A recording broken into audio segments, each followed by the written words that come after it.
place where they told you what to chase, told you how to run the race.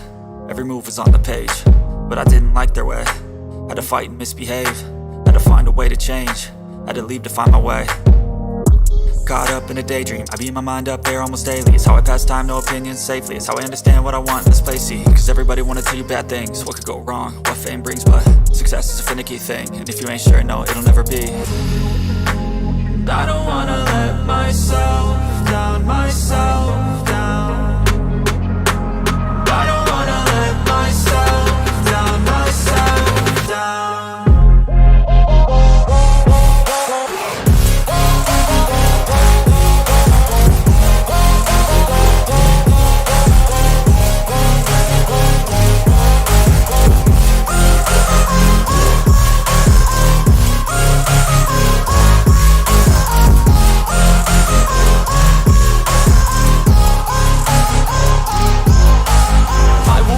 Run away, I don't have to plan it. I can go, change my fate, you won't understand it. All alone, that's okay, people I can't stand them. They don't want me to change, keep me where I'm standing. And I don't wanna be where I am, and I want something more, take a chance. It could be possibly my last dance, my last dance. I don't wanna let myself down, myself down. I don't wanna let myself down, myself down. Well, good afternoon. Happy Thursday to all my coffee beans. It's nice to see you. We got some interesting talking points today. Come on in, sit on down, and get yourself a drink.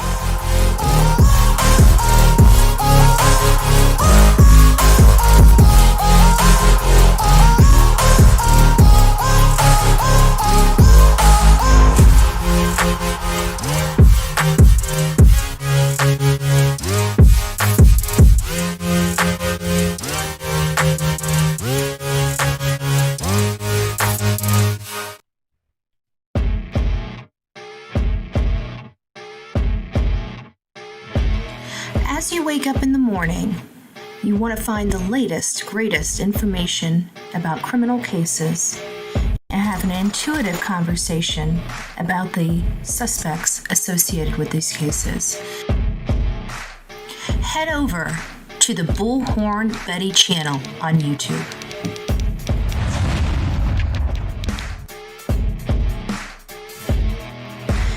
Breaking news right here on the Bullhorn Betty channel. Welcome to the Bullhorn Betty Coffee Club. Enjoy your stay and enjoy your day.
Hold on, I don't think you guys are hearing that. Are you guys hearing that? Hold on.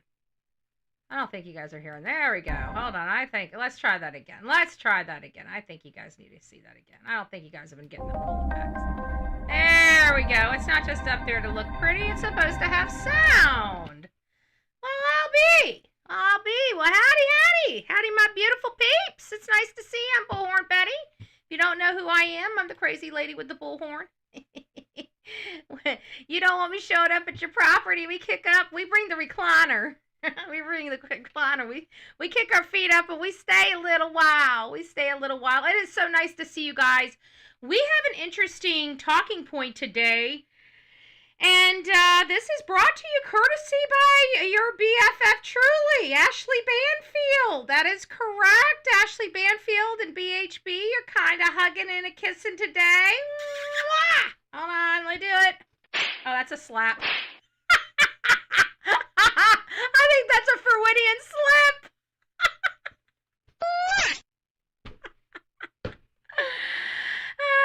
Okay, I tickled myself pink. That's okay. I hope everybody's doing well. We're going to wait for some people to come on in. Guys, come on in. We've got some breaking news. Kind of, sort of. Actually not. I think we got another lead, folks. I think if you guys aren't paying attention to Bullhorn Betty, you are being a foolish person. We got some information. Come on in. Sit on down. So, Denise, it's nice to see you. It's nice to see you. I hear you're using a fryer, an air fryer, and everything. I've never used an air fryer for myself personally. I don't know anything about it. Our beautiful Betty fan is up in the chat. It is nice to see you, my friend. It's nice to see you. We got the good old handy dandy Nightbot up there. Melanie, it's nice to see you. Thank you. Hola, aloha. I think JH is always going to get an aloha, an hola before she gets an aloha. It is nice to see you there, JH. Rebecca, it's nice to see you. Eeyore, Let Them 66. Kathleen, good afternoon, love. I hope you're doing well.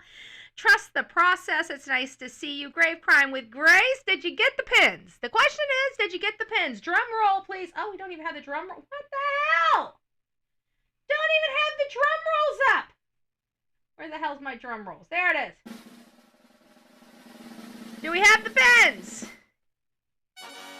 Am I in the good graces of the theft gods? Please tell me. I stole her chicken salad. She would not let me pay her back. I tried to force chicken salad money down her throat, and she said, nope, I'll take 2 Bullhorn Betty pins, though. It is nice to see you. It is nice to see you. Aletha, good afternoon. Our beautiful Sonia up in the chat. It's nice to see you.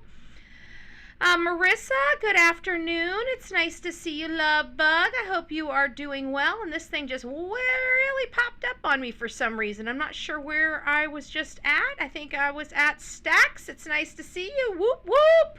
Up in the house. Thank you, Melanie. Happy Thursday, Betty, Delilah, mods, and chat. Sending love to everyone. Prayers to whoever needs them. And as you guys see, our goals tonight is your answer on whether we should go. I am getting a lot of emails to go. I don't think it's worth going. I'm throwing it out there to the family, and we'll see what you guys say by the end of the show. But I think I'm staying here. Melanie, it's nice to see you. Good afternoon. Hello, hello, hello. Aloha. Oakley, it's nice to see you. The Real Me Too is up in the chat. I actually bought a Roku cameras for my house. They have Roku cameras now?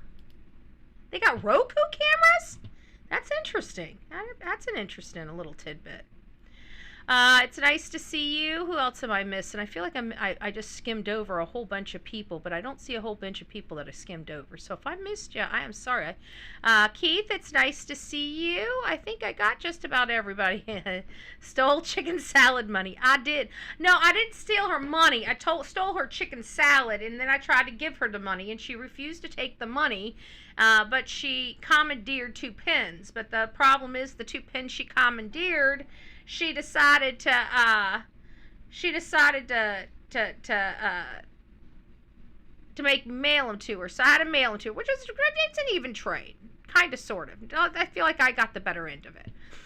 Good evening, BHB mods. Sending prayers. Thank you, Let Them 66. To all that needs them, BHB here. Love you. How do I get a pin? LOL. Oh, good gracious. If we start sending pins out, it's going to cost me an arm and a leg. I just want to let you know that it's not cheap to send I ended up sending 2 pins because it was going to cost me the same amount to send 2 pins as it was to send 1. So I figured I'd give you an extra one. We'll have to go figure that out. I've got a box. I guess we might as well get some order forms and figure out how to get these things out. I know how much it costs to send them. I'm just letting you guys know it cost me $11 just to mail them. $11 just to mail them. Keep that in mind. Okay, every penny goes. I'm just saying, $11 is what it cost. All right. Anyways, Downey, it's nice to see you. Albatross, nice to see you. Oh, you're welcome. Did you ever get them? If you haven't got them, they should be. They should. I got the ticket out in the car somewhere. I can send you the tracking. I can send you the tracking. But they do write beautifully. I'm actually impressed with them. And the little rubber ball on the end of them is for your phone or your iPad. Oh, wow. I've never heard of those. Very nice. Very nice.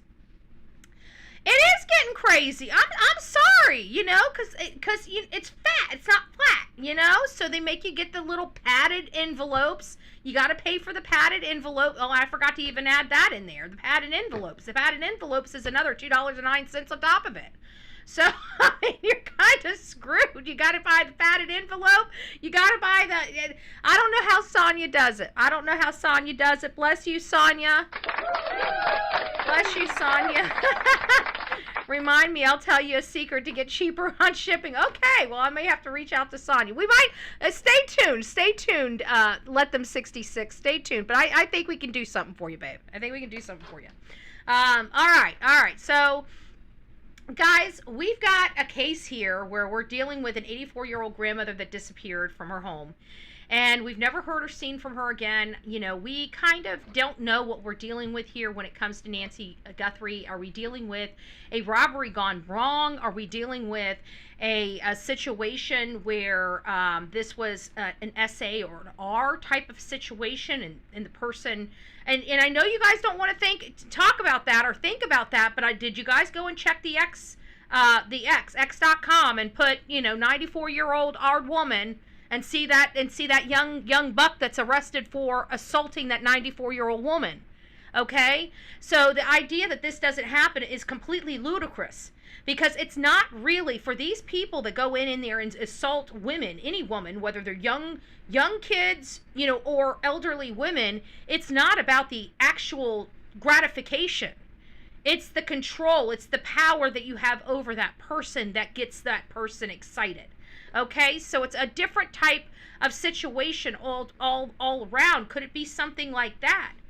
We're hearing that this person was stalking, that this person may have resentment. Why would anybody have resentment for Miss Nancy Guthrie, an 84-year-old grandmother that appears to have never done really anything wrong to anybody?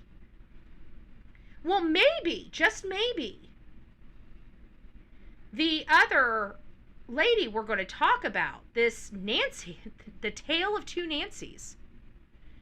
And I kind of stole the Eerie parallels, because that's kind of the statement that even Ashley Banfield spoke of. The Eerie parallels. The Nancy Guthrie and Nancy Woodard. What do they have in common? It is very, very interesting. Oh, I mailed you your tripod out and my son had packaging account. It's only cost me... Well, what the hell? Yes, because I went to UPS. They wanted to charge me $16, and that wasn't even including. It was going to be like $20. I was there to return something. And so I thought, well, I got to go by the... I mean, I'm passing right by the post office to go to the dealership, And so I'm like, okay, well, let me just go over here and see what it is. I wasn't going to stop any other place. Even if it was more than the other place, I was just going to mail it from wherever it was. This was my second stop. It's not that important to me. And I walked in there, and of course I had to get the padding, which is the, whatever it is. And I get up there, and I'm like, is this the cheapest way I can send these 2 pens? And I had the 2 pens, and I had my shipping label. I printed off my own shipping label. So all I had to do was go over there and take, peel it off and stick it on whatever I was going to do, so I didn't have to handwrite all that crap out. And, long story short, she's like, yeah. And so my bill ended up being like, It was like $209 plus whatever. It came up to like, I don't know, almost $11. I got to go get the receipt and look at it. $11 or $12, something like that. And then now, you guys don't understand, my tripods are like, I mean, even folded up.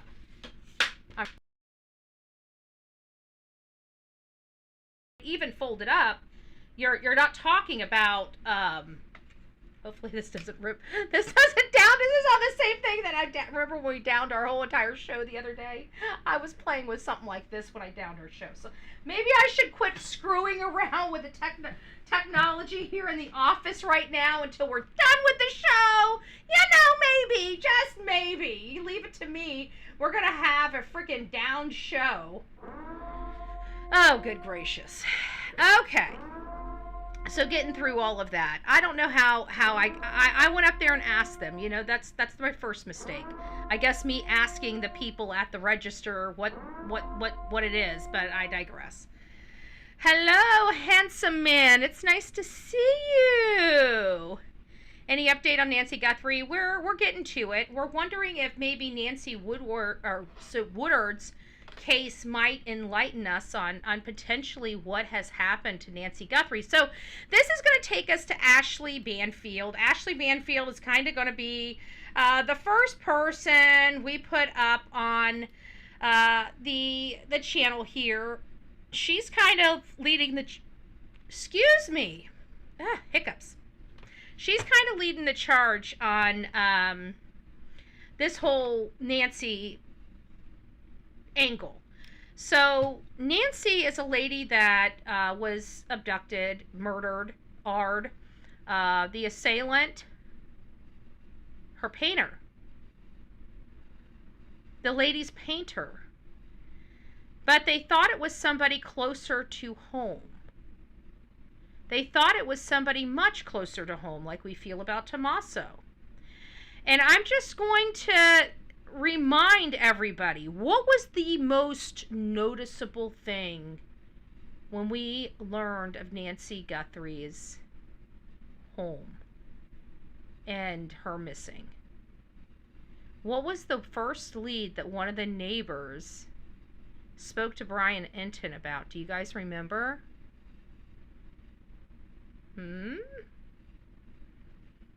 Anyone? Do do do do do do do do do do. I can do this all day. Ask my audience if they've been with me for any time. Length of time. I have no problem with silence. Okay, I do have problems with silence. But the point being is that it seemed like the roof was freshly painted. It was so bright white. It was so bright white. It was glowing almost, right? You guys remember that now? I bet you guys are remembering that now. The roof of the house. Yes. Yes. And the neighbor even said her roof looked recently painted. So this is starting to really give me some, vibes, okay? And this actually might take some pressure off Mr. Luke Daly, because like I said, this would be somebody that's familiar with that community. A painter certainly would be familiar with that community. And it might not even be the painter that got the contract. I'm just saying. You never just call one person and say, hey, can you come paint my roof? I don't care what the estimate is. Just come on over here and paint it. No, what is the typical thing that you do? Don't you invite at least 2 or 3 painters into your home? I don't know if a painter man's a suspect. I'm just saying in Nancy Woodard's case, yeah, it was the painter. A painter that painted her house. What if maybe it's not the actual painter that painted her house, but maybe one of the subcontractors that came over to give her an estimate? That ended up going back and targeting that rich old bag couldn't pay me an extra $1,000, but I'm going to show her. I mean, it's possible. I don't know if they talk like that, but yeah, you never know. I know some painters can be an asshole. I used to work for some of them. I'm just saying. Did I tell you I was in construction once upon a blue moon? I even had a handyman company and a drywall business. Did I ever tell y'all that? Yeah, 3 estimates. So in Nancy Woodrum's case, the investigators... Very important. No CODIS strike. We got to go back to square one. And the first place that they started to look was the wedding party. You cannot possibly tell me that this lady here gets more sun than Bullhorn Betty being in Florida. Okay? And I got pasty white skin. So, Ashley, what's your secret, Miss Massachusetts? I'm just asking for a few friends. Like, what's your secret over there? I just realized how pasty white my skin looks next to Miss Massachusetts, or wherever the hell she's from, Canada. How's Canada ladies getting a little darker than me? I gotta say that's fake tan. It's a fake tan. I'm just saying. Florida girl needs some sun. She skis. Oh, is that windburn? Is that windburn? I'm sorry, but I just realized I'm standing next to her and I'm thinking, the hair's, me and my hair. I'm loving my hair here lately. I got to be honest with you. I love it.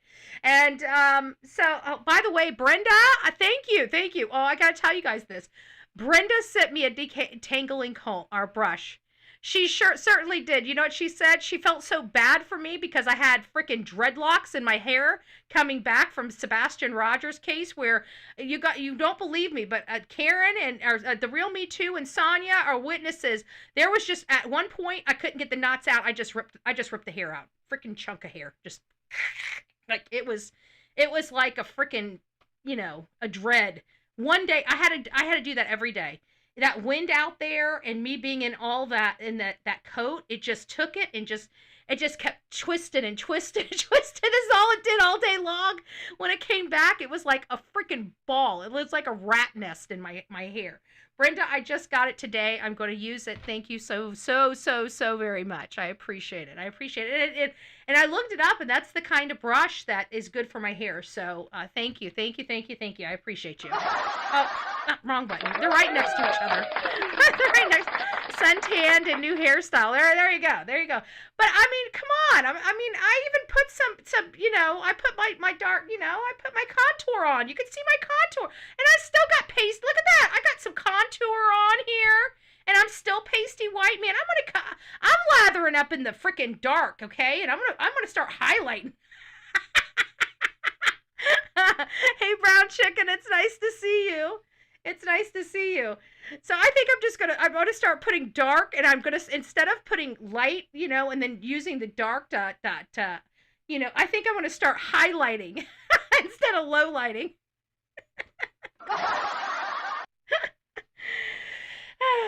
Okay, guys, I know you're not here to we're allowed to take a break and have a little fun.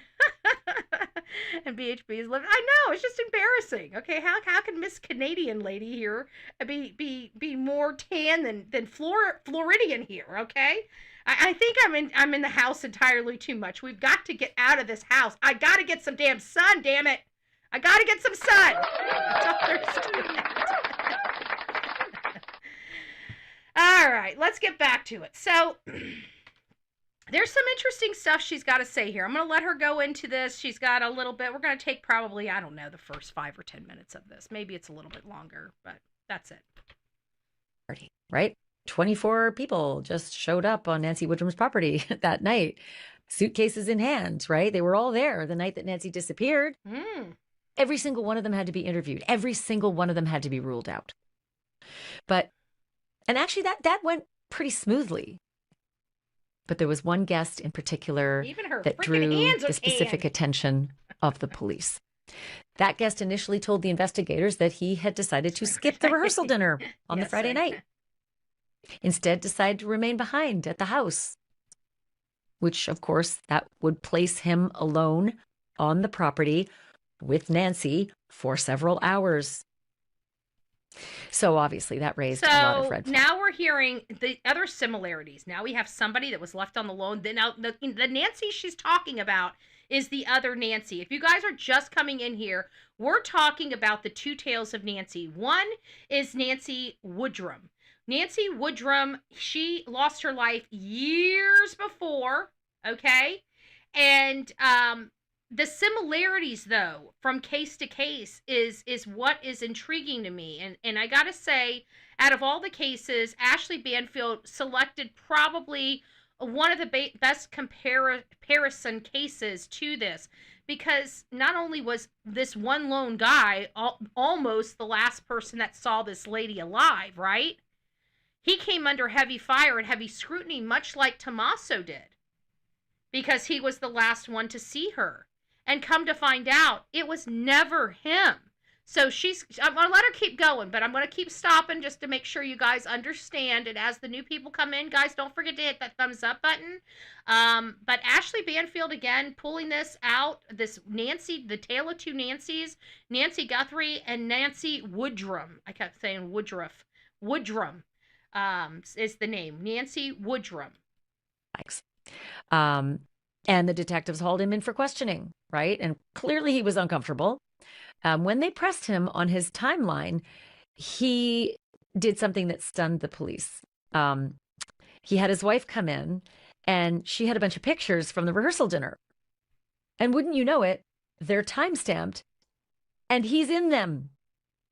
I know, I don't get it either. Why did you say you weren't at the rehearsal dinner when your wife brought these photographs, and here you are? So, it sounds like he was probably drunk, to say the least. But apparently, they had an alibi, a very, very strong alibi, a timestamp photo with him in it. With the timestamp showing you're at the rehearsal dinner Friday night. So, it turned out it was just kind of a mistaken understanding of what the police were asking him. I think he was really nervous. Which does happen. He just misstated. He thought they were asking him about another time, but ultimately, he clear. The pictures do not lie. And you know what else doesn't lie? He gave them his DNA. Test it. And once his sample was compared to the unknown male DNA in Nancy's bedroom, he's ruled out.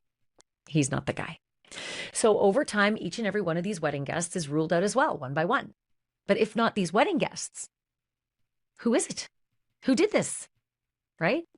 So if not the family. So there was another man who. So if not the family, who could have done this? You guys see how, this is all kind of resembling many of the conversations we've been having here of late related to the Nancy Guthrie case. When we're hearing it, well, if it's not the family, then who could it be? Right? So we're resonating with the fact that somebody appeared to be alone with this lady, or alone at the time, or the last one potentially to see him that people knew. And then the alibi came where it kind of exonerated this guy. And so now we still have a deceased woman. Just about everybody that was in the inner circle cleared, right? How could that happen? I'm pretty sure our cogs would be turning at this point, but we weren't a thing. We were a little thing. The true crime community was a little thing back here, but not what it is to this day. Not what it is today, right? I would say quickly landed on the investigators' radar. He was a former realtor that Nancy had enlisted to sell her property. His name was Joe.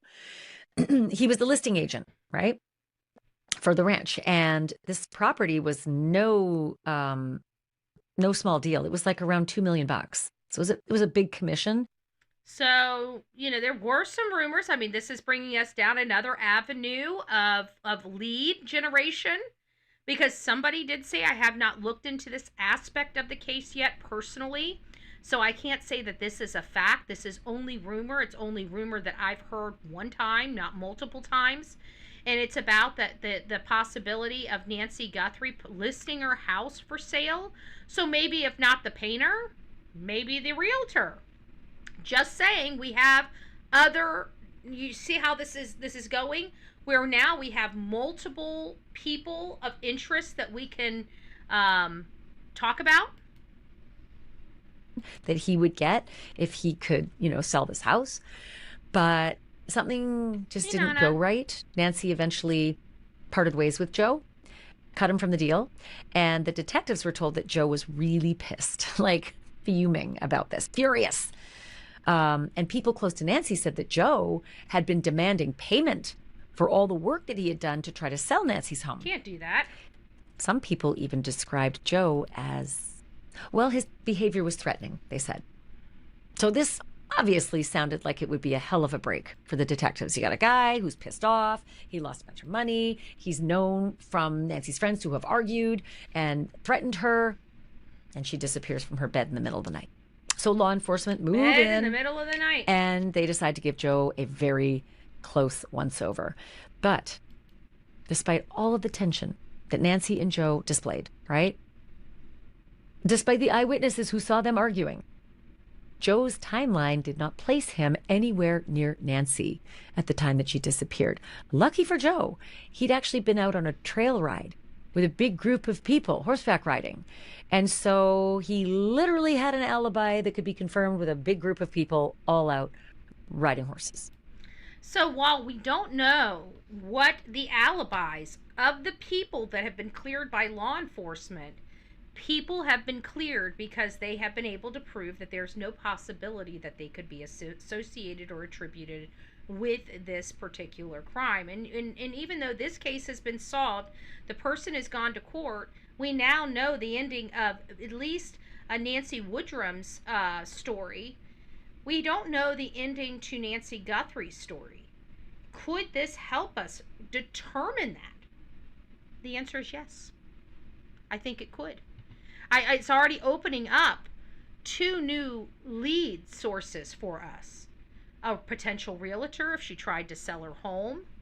And now a painter, because we saw that roof. Maybe that roof was freshly painted in preparation of selling her home. And maybe she changed her mind. So maybe there were other people a little disgruntled with Miss Nancy Guthrie. So let's keep going. Interesting stuff. So he might have looked like the perfect suspect, but Joe was not their guy. Wasn't and their Joe guy. was ultimately cleared. Back to square one. So Nancy had been using a lot of contractors, like we all do, right? Especially when you got properties like Nancy Guthrie's and Nancy Woodrum's, and you're by yourself, you're an older woman by yourself. The contractors that Nancy Woodrum had been using, they deserved a closer look, right? The men who'd been working on her house, and there was one named Sean Bloom. He'd been... Now, how many contractors have been working on Miss Guthrie's house? I believe when were the cameras installed? Were they 2021 or 2025? I remember we had I think it was 2021 for some reason. So the cameras have been installed for a while. But can you imagine, like, if there was a roof painter there, who would be the one that would have the most understanding of where the security cameras would be? I would think somebody that was on one of their roofs. I'm just saying, this is really sparking some new interest, new lead sources, new avenues to investigate. Been helping her fix up her property, and by the time Nancy vanished from her bed, the business arrangement that Sean Bloom and Nancy had forged, it was going south. She had fired him following disagreements about the work that he was doing, and she didn't agree with what he said she owed him. And it wasn't long before investigators learned that Sean had been angry enough to threaten legal action over the money. I'm going to sue you, Nancy Woodrum, for the money you owe me. That's, a red flag, of course, but then like a crimson tide came. Detectives heard that Nancy Woodrum and this Sean fella got into a screaming match, right? Fighting outside of her house, verbally fighting.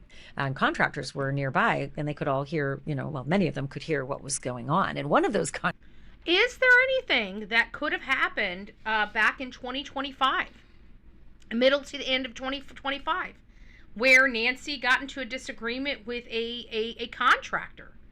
maybe this is not something that just immediately happened, like cause and effect.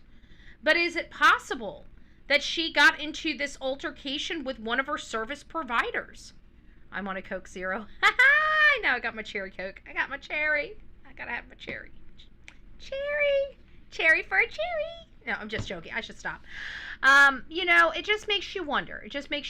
That's all. Contractors, a painter, was asked by the police, did you see this fight? And he told them everything he saw. Sean is yelling at Nancy. He's angry with her, but he couldn't give much more of a description because he said that they were kind of walking around the house while they were yelling and screaming, and he only had a view. We'll talk about that, James. Until it went out of sight. So he couldn't make out everything that they were saying.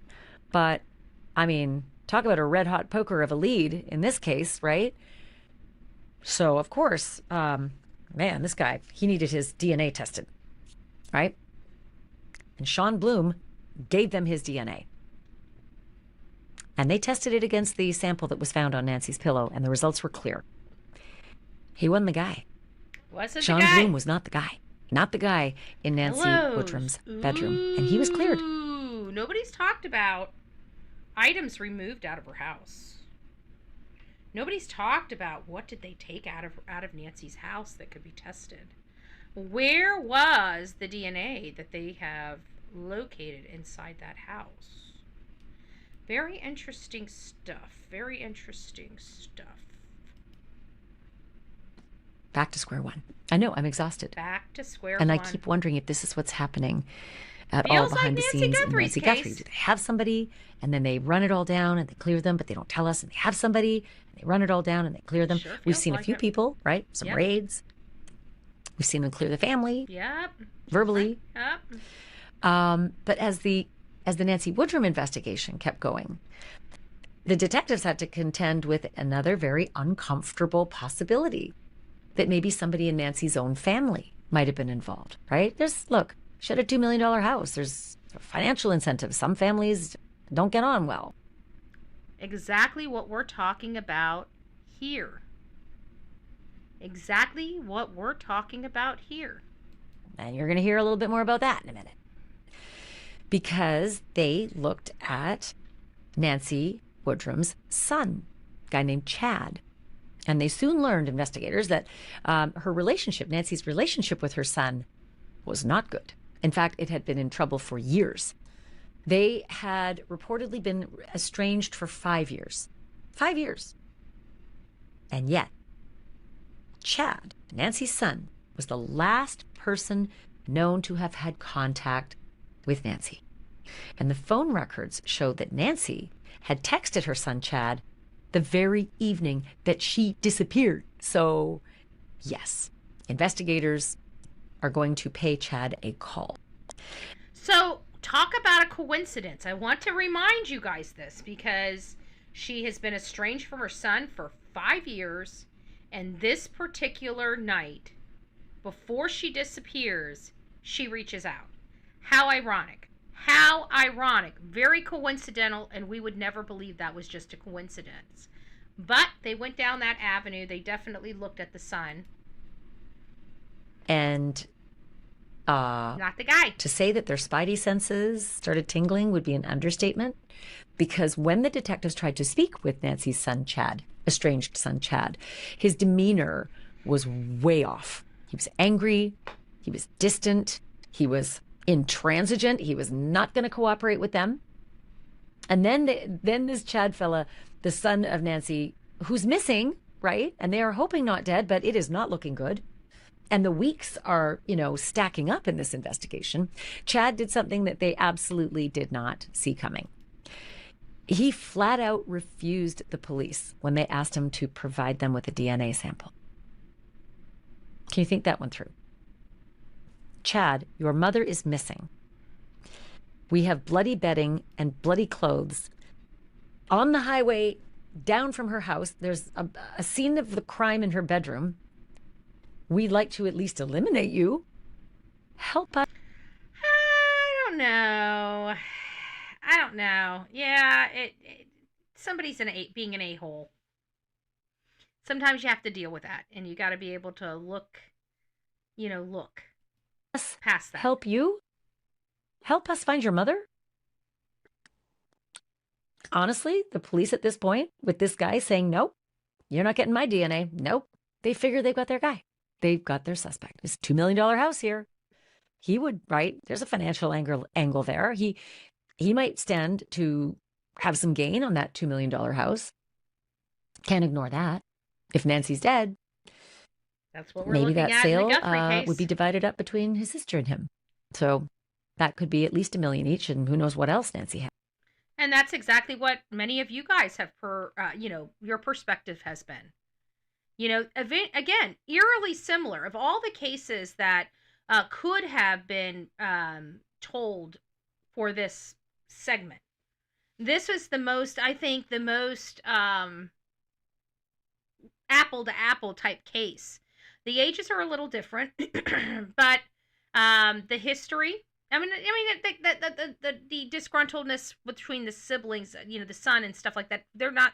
We don't have that angle in the Guthrie case, though. That is very unique to the Woodrum case. Woodrum case. Sorry. Oh, don't hit that end button. Good gracious, I almost did it again. Oh my goodness. So the investigators zeroed in on Chad, and they started really looking at him closely, and they tailed him, and they eventually got what they were looking for. A sample of his DNA. And wouldn't you know how they got it? Not from him, thank you very much. They pulled him over because he was drinking and driving. Ooh. And turns out they wouldn't have been doing that if he would have just cooperated. He had some beer bottles. So thank you very much. We'll take those beer bottles and whatever mouth has been on them, right? Officers grabbed the beer bottles. And when they tested those beer bottles, they compared the DNA to the sample from inside Nancy's bedroom. Detectives were shocked. It was not Chad. He was not their man. No matter how weird he was behaving. Not the and guy. Suspicious he was behaving. He was literally behaving like a suspect would. Wasn't Chad. And Chad was quickly eliminated as a suspect. So now we're at the end of summer. Remember, she disappears in May, beginning of May. And now we're at the end of summer. May, June, July, August. We're like getting into 4 months here. And this is, so for those that are just coming in, we're talking about similarities between two cases. Woodrum. Nancy Woodrum and Nancy Guthrie's case. She is right now going through the Nancy Woodrum case. I know it's kind of shocking because it sounds so similar, but you're using names like Chad. Chad is not Nancy's son's name. Obviously Cameron is, and that's not even it. That's his middle name. I can't remember the first part of his name, but Cameron's his middle name. At the end of the day, these cases are so similar, and that's what we're talking about here, related to Ashley Banfield and Nancy Woodrum. And the detectives have worked their way through almost every obvious person of interest in Nancy's world. The wedding guests, those people had all been ruled out. The realtor she was fighting with, ruled out. The contractor that she was fighting with, ruled out. Nancy's own estranged son that she'd been fighting with, but communicating on the night that she disappeared. And he's all, weird, hinky. He's investigated and cleared. But the male DNA profile recovered from the pillow was still unidentified after ruling all these people out, and Nancy officially still missing, right? The similarities between Nancy Guthrie's case and Nancy Woodrum's case are eerie, and sometimes, honestly, I think they're uncanny. Search teams in both women's disappearances spent weeks, combing through the countryside, looking for Nancy Woodrum, looking for Nancy Guthrie. Understandably, not as many search teams as you would think in Nancy Guthrie's case, because the sheriff on day 2, Monday after the Sunday disappearance of Nancy Guthrie, he called off the search. There have been scattered searches. All of a sudden they show up, they disappear, they show up, they disappear. Volunteers have gone out. But in Nancy Woodrum's case, there was a lot more searching than went on. So law enforcement, volunteers, they cover miles and miles of land, checking culverts and fields and ditches and hillsides in both women's cases, but everybody came up empty. And so far in Nancy Guthrie's case, nobody has come up with anything of use that we know of, right?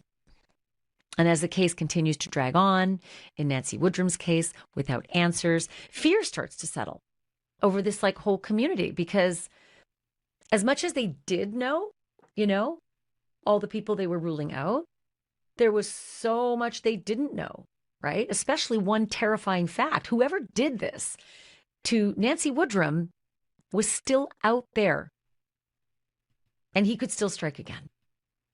Could still strike again. Eerily similar cases. If you guys are just coming in, I'm Bullhorn Betty. We're covering the case of Nancy Guthrie. And there's a case that Ashley Banfield brought up. And this is the case of Nancy Woodrum. We're calling it basically the tale of two Nancys, right? The tale of two Nancys. And this other Nancy case that happened years ago might be able to shed some light, because I feel like we're stuck. I feel like we're stuck on all these people that we can see, that we know about, but we're not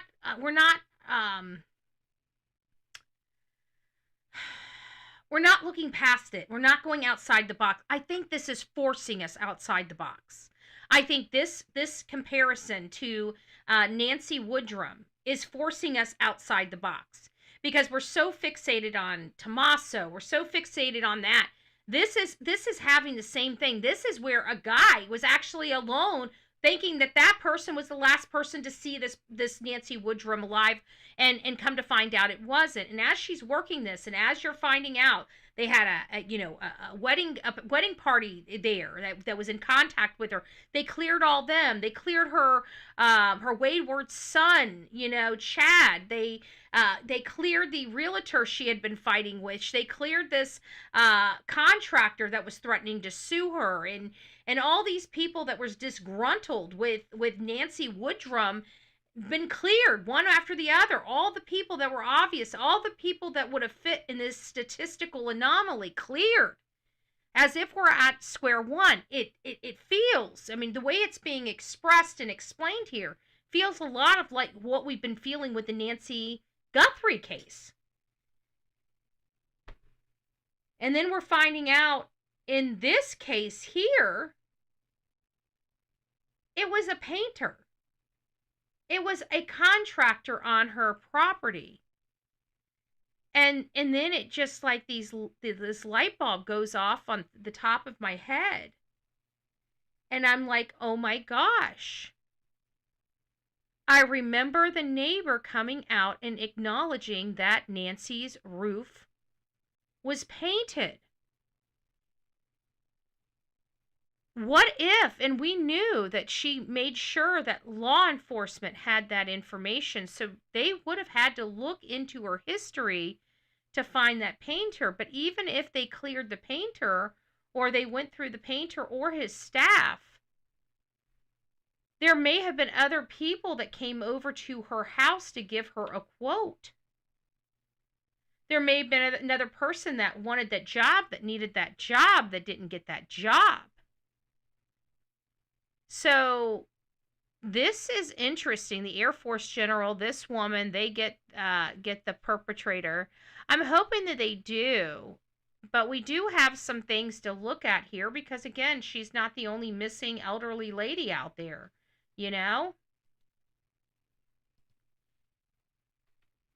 Which, if you think about it, we're in week 6 right now of Nancy Guthrie. This guy's still out there. And yeah, I guess you could say he could strike again, right? So while the investigation is kind of stalling in Nancy Woodrum's case, the detectives decide to employ this tool that at the time was still pretty damn new, Google geofence analysis. The process is kind of like it sounds. It allows them to put a geofence, a digital fence around Nancy Woodrum's living space. And then, isn't that interesting? Now we know where when this other case was going on, geofencing was very, very green, very, very new. And now almost part of, it's like standard operating procedure at this point. Track what devices entered into that exact fencing area in the exact hours that they... You know what I was also thinking about?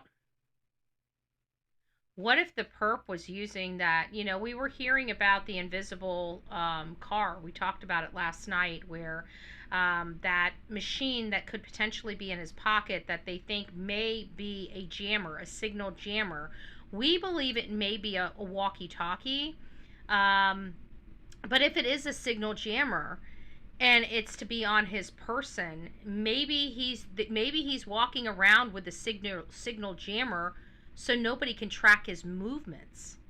Maybe he's trying to be invisible himself digitally, and maybe uses that. I mean, why not? Why can't we think that he uses it on his person to be invisible to everyday life? Who knows? I mean, we don't know what we're dealing with here, so I just thought about that. I believe she disappeared. Let me go back just a couple of seconds. Them to put a geofence, a digital fence around Nancy Woodrum's living space, and then track what devices entered into that exact fencing area in the exact hours that they believe she disappeared, right? They kept the radius incredibly small, like 12 feet. So precise, in fact, they could isolate Nancy's actual bedroom. Wow. Right? And when Google returned the records, investigators found a device inside that zone, inside Nancy's bedroom, at about 1 o'clock in the morning. Whoa. That should not have been there. Wow. And that was right around the time they believe she disappeared. And it was not Nancy's phone, right? They found Nancy's phone in there, but then they get this mystery phone in there. So, hello, warrant. Yeah, they get the warrant up. They used a warrant to trace that phone and the account behind the phone. And the result was pretty shocking. Not going to lie.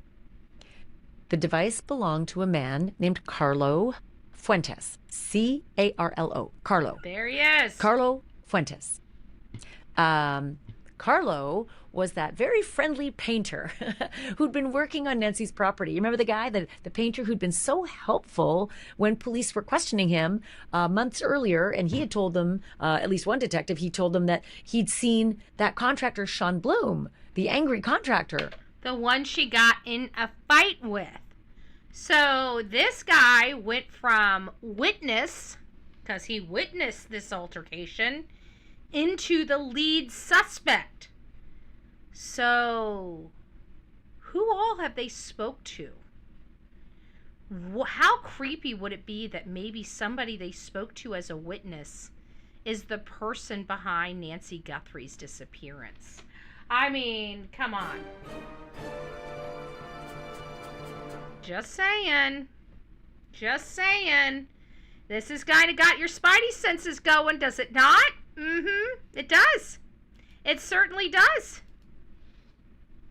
Arguing with Nancy as they walked around behind the house, and then he couldn't hear anything more as they were arguing and yelling at each other, and went out of range and he couldn't offer anything more. Carlo Fuentes was not the kind of suspect who immediately set off any alarm bells for the detectives, right? He'd been living in this area for years. Oh, what? Living in this area for years? We're looking for somebody that knows that crazy maze of roads back there, right? Yes, Betty did, but other channels weren't interested in it. Betty is very sharp. Oh, thank you, Bess. Thank you, thank you. He was married, he had no criminal history, he had a child. Wow. But once detectives had enough to confront Carlo directly, they brought him in and they started asking him questions. And in the beginning, Carlo denied any involvement at all, right? I got the wrong guy, it's not me. But that started to change once the investigators laid out what exactly they had on Carlo. Yeah, they had the digital geofence that placed his phone in Nancy's bedroom in the middle of the night. Unfortunately, I think people have gotten more wise about cellular data in the cellular data trail. So I think what we're going, someone came up to JLR just now, said Nancy Guthrie is in the hospital. Yeah, I doubt that. I mean, I'm sure somebody did, but I doubt she's in the hospital. I mean, it would be breaking news. It would be like they would kick me off YouTube right now to break the news that Nancy Guthrie's in the hospital if she was in the hospital. I mean, I would pray for her to be in the hospital. In all fairness, Nina, I really would, but I'm not hearing bells and whistles. If somebody finds out she's in the hospital, start putting stop signs up in the chat and send me the link. But here he is, Carlo, right here. A man, a father, no criminal record, nice guy, working on the house when cops show up. You know, saw an altercation with another prime suspect that law enforcement was targeting. This guy never even once raised eyebrows to investigators in the Nancy Woodrum case. Didn't even raise eyebrows. Theoretically had no motive from anything they could see. Right? Lived in the area, family guy, business owner, you know, yada, yada, yada. The list goes on. She disappeared. So let's go back. They had on Carlo. Yeah? They had the digital geofence that placed his phone in Nancy's bedroom in the middle of the night she disappeared. But what Carlo didn't know was that detectives had his DNA. How, you ask? Good question. They tailed him as well. You remember they tailed another suspect and got the beer bottles, right? They got Chad's beer bottles when he was doing the drinking and driving thing. So they tail Carlo and his wife to a restaurant. And Carlo orders up the old Coca-Cola and then leaves the table, and detectives swoop in and grab that Coca-Cola. And, you know, on the mouthy part of the Coca-Cola, they get his DNA. And they got the match. Carlo doesn't know that, right? So now they've got him in the interview room, right? And they tell him, Carlo, it's your DNA on the bloodied pillow in Nancy's bedroom, okay? And it's your phone inside Nancy's bedroom. And as the interview goes on, you know, Carlo's story is shifting all over the place. First, he's trying to explain Nancy's disappearance by claiming that he'd come to the property to pick up a ladder, and that as he... Oh, I want to know, who is this Carlo? Let's see. We got Woodrow. Carlo Fuentes Flores. Let's do this. I want to see that interrogation.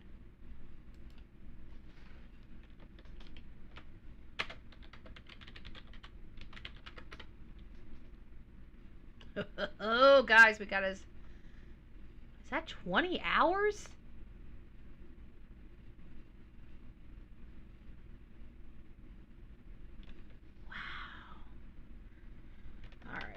I don't know if we're gonna watch a 20-hour video. I hope it's not 20 flipping hours, but it looks like it's a 20-hour damn video. We ain't doing all that. I'm just letting you know, okay? Yeah. Okay. No, it looks like it's an hour and 13 minutes. Okay, so that's a little more manageable. I thought it said 20 hours. The man charged with murdering a passenger. We'll pause all of these. The man charged in the murder of a pastoral. Okay. We'll go and listen to those in just a second. Sorry, I wanted to pull them up. I want to hear the interrogation. He left. He accidentally hit her with his truck. Oh, I didn't mean it.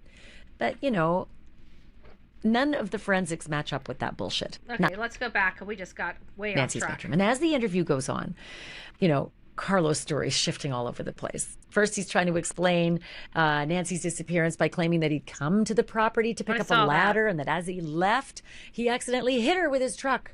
Oh, I didn't mean it. But, you know, none of the forensics match up with that bullshit. None. And the detectives see through this immediately. So little by little, Carlo's version of events started to unravel. And what he ultimately ended up telling the detectives was, quite simply, it was horrifying. He caved. Carlo frickin' caved. Sang like a canary. I've never seen anything like this. I mean, this kind of a confession that just is like, Hoover Dam opens up and everything comes out. He admitted that he had developed a sexual interest in Nancy, right? said that he had a preference for older women. Wow. And he said that when he was working as a painter, Nancy was so nice to him. She even brought him out tamales that she'd made and said, they're not as good as your grandmother's, but I hope you like them. And Carlo took that to be flirting. Carlo's a lot younger than Nancy. Nancy's in her 60s. And so he takes that to be flirting. And in the early morning hours of the next night, about 1 o'clock in the morning, he comes back to her property and he lets himself in a sliding door while she's asleep. And according to his confession and according to the police, they believe, and they don't know 100% if this is what happened, but they believe that Nancy tried to call 911 when she heard somebody in her house, but he got to her too fast and probably hit her, punched her, caused her to bleed a lot, and then sexually assaulted her. So this is so freaking crazy, because if you guys remember some of the very first conversations we had when I was analyzing this case and I was going through different theories, one of the theories that I had brought up was a sexual assault. The sexual assault theory is real. It makes you, because that would be, it seems like everything that this guy touched, whether he had gloves on or not, went with him. It went with him. So if something probably came in contact with him, there's got to be other stuff in the house that went with him, probably because he came into contact with it. So is this a helpful person that they've already interviewed that is responsible for Nancy Guthrie? Guys, it could be just like this. An alone person. Remember, Nancy, from my understanding, was, well, I don't know if she was missing or not, because I'm not familiar with the Woodrum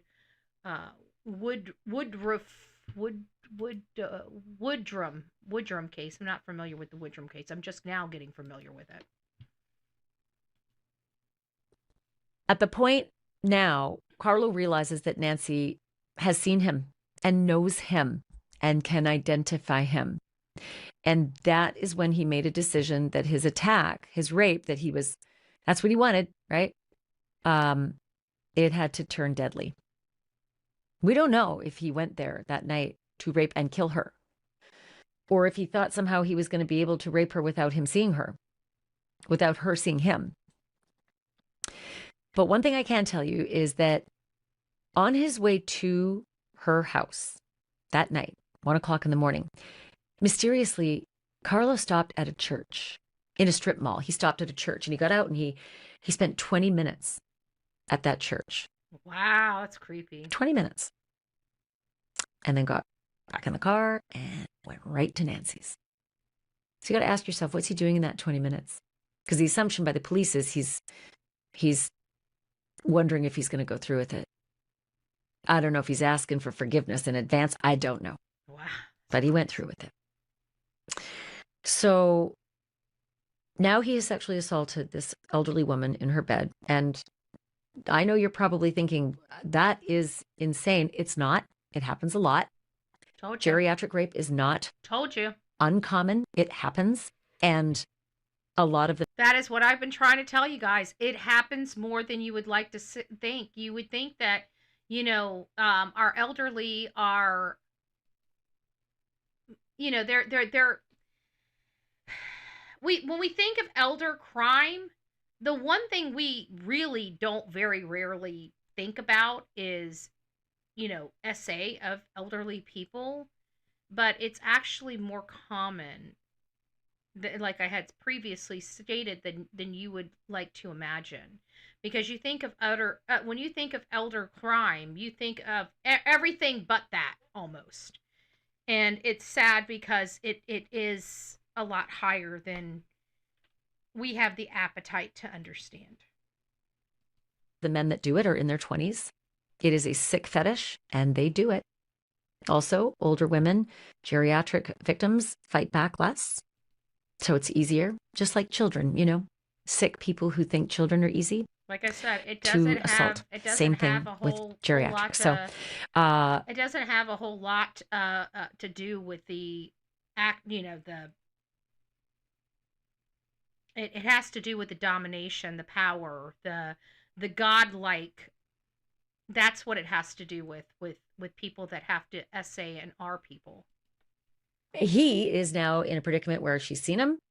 So he takes the pillow and he silences her and he suffocates her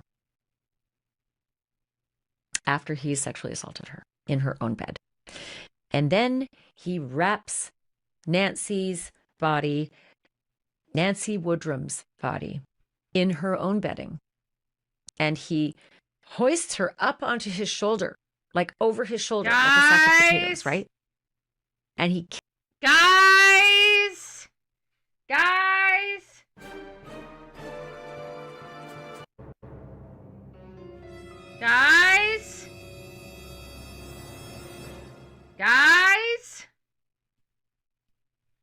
We're going to start this over again. To assault. About a minute. Same thing with geriatrics. So he is now in a predicament where she's seen him. So he takes the pillow and he silences her and he suffocates her after he sexually assaulted her in her own bed. And then he wraps Nancy's body, Nancy Woodrum's body, in her own bedding. And he hoists her up onto his shoulder, like over his shoulder, like a sack of potatoes, right? And he carries her out the same door, those sliding doors that he came in. Out the front and door. He gets out to his truck. He's got a painter's truck, right? It's a pickup with all the painter's material in the back and the tarps and everything. And there's a bunch of scuffle marks. And the police are wondering, what are all these scuff marks in this driveway here? There must have been a scuffle here. And it wasn't. It was him with, 160 pounds or so over his shoulder, trying to put her in the truck. And he's struggling. He's struggling with his feet in the gravel, sand. And he gets her into the truck. And he leaves the gate of the truck open. This is the weirdest thing, right? Now it's like 1:30, 2 o'clock in the morning. He puts her in the back of the truck, all wrapped up in the bedding. And some of her clothes are in there too, like she'd laid her outfit. Oh my gosh, we got our story for tomorrow. What's missing from the house? What's missing from the house? Is the bedding missing? Tomorrow morning's story, our subject line is going to be about the bedding, about what else is missing from the house. Something's missing from that house. Something's missing from that house. Maybe she was never targeted for robbery.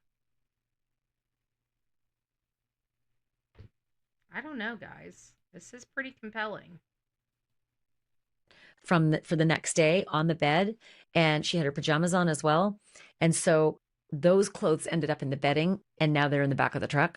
And he does not put the gate up. I don't know why. Maybe he couldn't. Whatever reason, he drives away.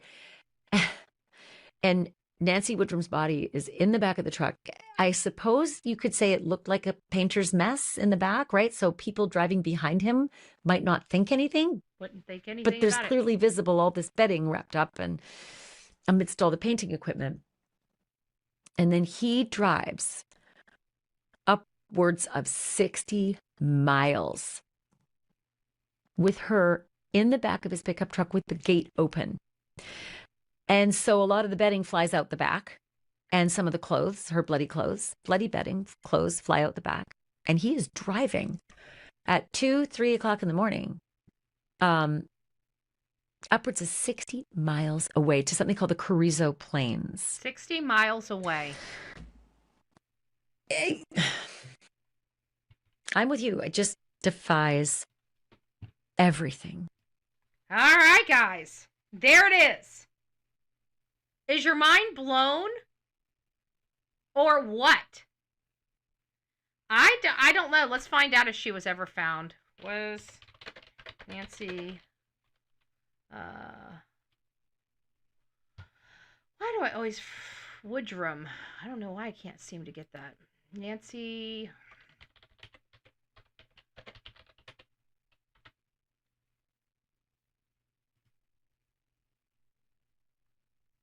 Yes.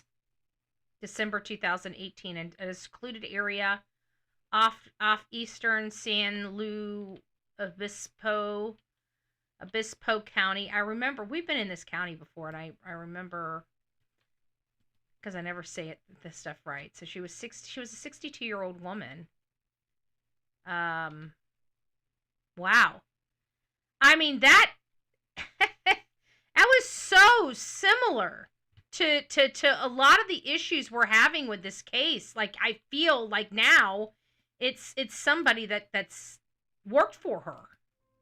This is the room where you interrogated Carlo Fuentes. Yes, it is. This is the room. My partner Dave was here with me. I was off to this side. You're asking him a variety of questions, and in this clip here, you're asking about his job painting at the property. What exactly were you guys painting? Like the deck, the trim fascia boards? No, it was the deck. On the big house? Yeah, on the big house. Painter of the deck on the big house, folks. Painter of the deck on the big house. We have a painted roof. A painted roof. A freshly painted roof. That's a roof so white. So white, a neighbor flagged down an officer to let her know that she believes that her roof was freshly painted. I just find this ironic. I find this ironic. I really do. We are looking at, there was they talked about a realtor. That gives us another path of travel here with this. So what do you guys think? As you guys see, what's crazy about this? Let me get out of the way.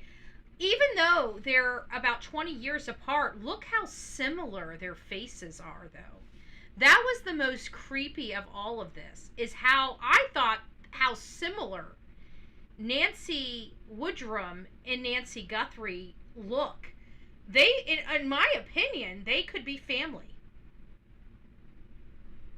In my opinion, they could be family.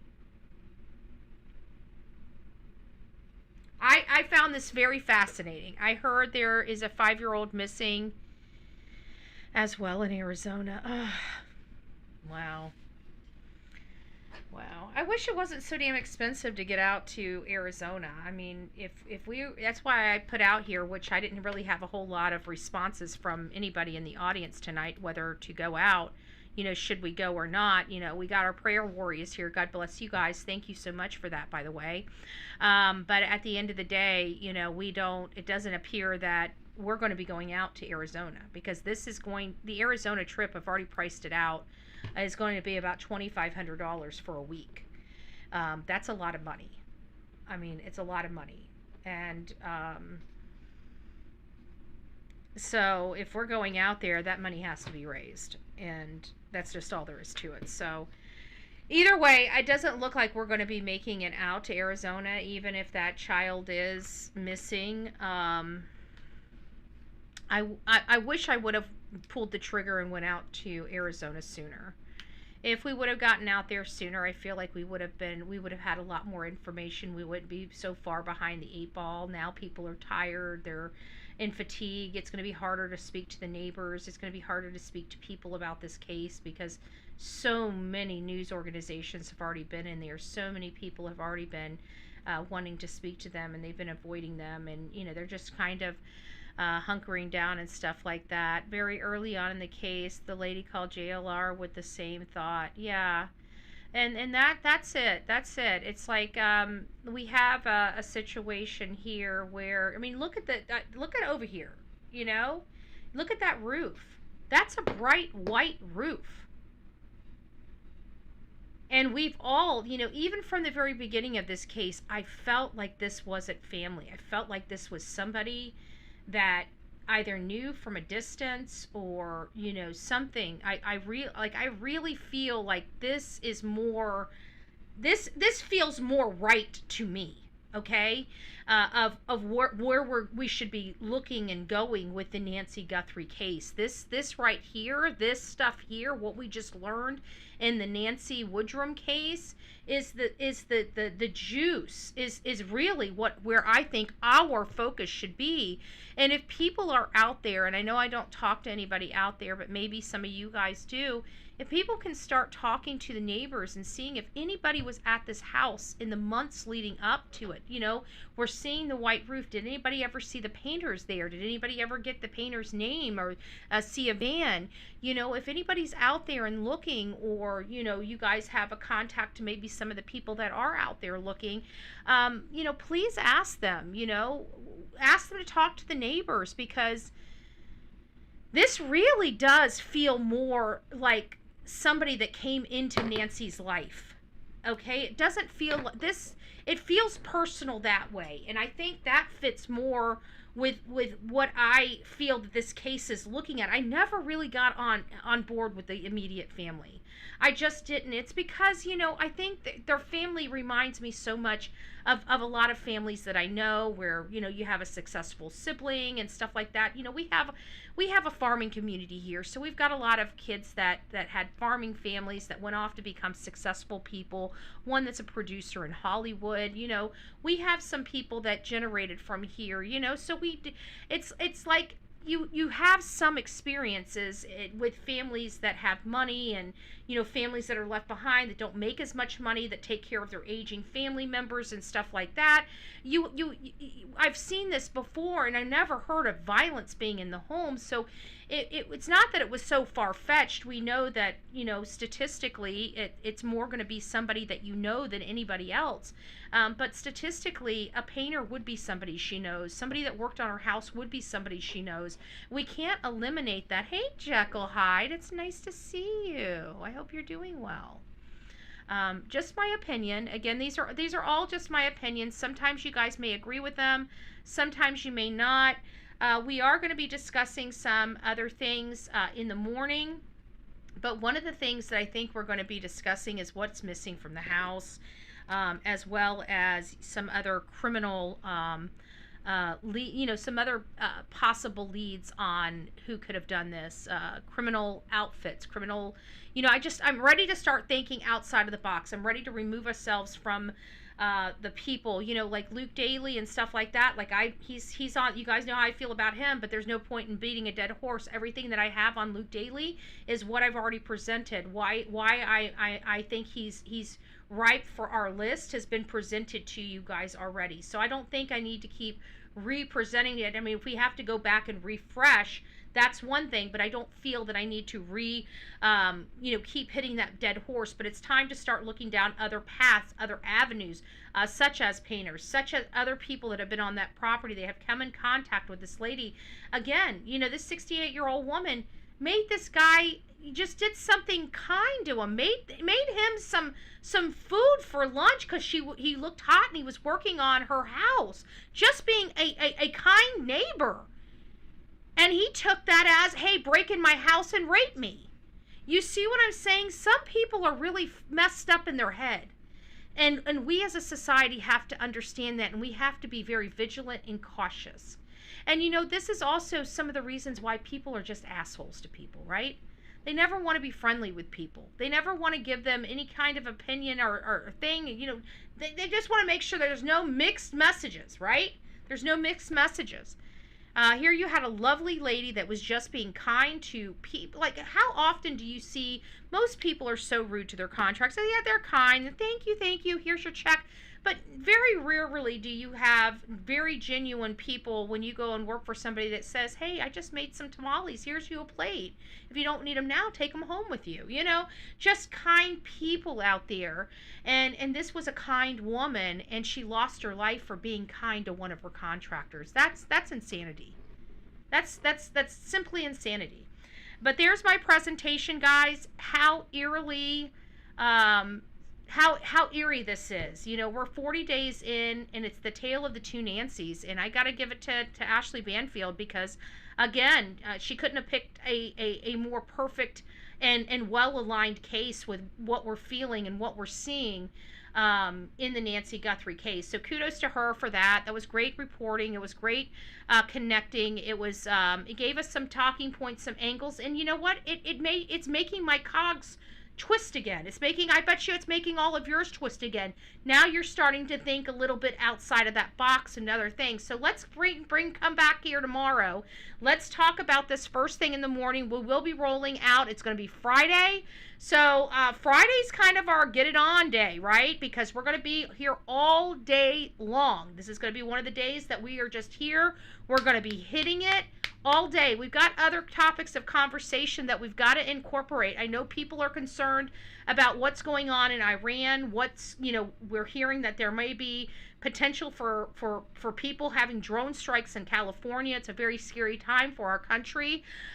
This is very important information. We need to be getting stuff out to you guys to keep you guys vigilant and know what to do. We need to also start looking for best practices should something happen on our soil.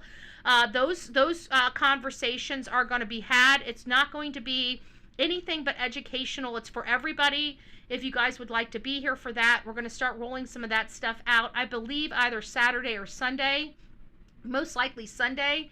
We'll be talking about Iran. We're going to be talking about best practices in a situation like this. It looks like Iran is fighting all by themselves. I don't expect this to last very much longer, in all fairness. China's not jumping in. Russia's given them some coordinates, but isn't really helping them in any other ways. And nobody really wants to, because I think everybody is just sick and tired of this nonsense, and they're ready to sanction the shit out of any country that gets involved in this. And I think, I do think we need to have a conversation about what's going on, just so you guys have a little peace of mind. We've got some updates on the 2 girls in the suitcase. So we got a lot of things that are going to be coming out. I'm not sure how I'm going to break them up, but we're probably going to have to start utilizing the second channel to get all this stuff out, because I'm not going to be able to take too much of a break. And I got to be 2 hours between each show. And it's for notification purposes. So tomorrow is going to be such a busy day. We're going to have to bounce between this channel and and we haven't had to do that. We've almost had to do that, but we haven't been forced to do that yet. And now we're being forced to do that, because I'm going to have to put the 2 girls on the other channel. We can't run Nancy Guthrie on this channel and the 2 girls. It will just clog everything up, because we got so many talking points to be had on Nancy Guthrie, and we still have a lot of talking points on the 2 girls in the suitcases, Amora and Mila. So Amor and Mila. And so we're going to have to break those out. So guys, I'll get it all planned out, but next week's going to be, if you guys like Betty, we're going to be everywhere, because we've got so much stuff going on right now that you guys need information, and we got some trials coming up. I mean, we've got a lot of stuff coming up that's going to keep us occupied literally daily. So if you guys are like daily Betty watchers, be prepared, because you guys are going to be stuck with me daily. All right, guys, I love you. Rock it out with your coffee beans out. We'll see you soon. God bless.